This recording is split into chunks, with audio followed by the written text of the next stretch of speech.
Look at this guy right here. This is a water balloon egg or a balloon egg, and it has no calcified shell. And so I want to give you 4 reasons why this might happen. Reason 1 is the reason that our chickens are probably laying a decalcified egg. In fact, this speckled one right here is the culprit, and that is due to stress. So when you're introducing birds to a new flock, especially if they've been laying for a while, sometimes that stress can mess with their calcium gland and cause the egg to not have a shell. What is the second reason a chicken egg would not have a chicken shell? Not enough calcium. Not enough calcium in the diet. So make sure that your birds are either using a layer feed or you have free oyster shells available to them at all times so that they can choose to seek out calcium as they need it. A third reason you might get a little balloon egg is if you have brand new layers and all of their egg making parts just haven't quite synced up yet. If that calcium gland is not quite mature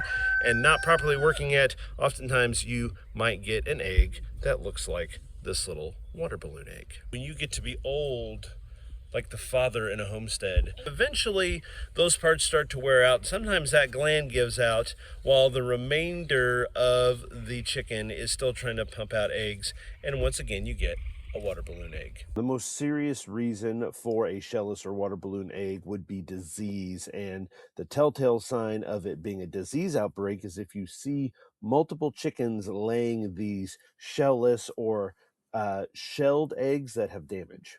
Squishy, our water balloon laying chicken, wants to thank you for watching this video, and if you got anything out of it, she would ask that you like it and maybe even subscribe to this channel so you can enjoy more chicken content on the Grateful Ambition Homestead.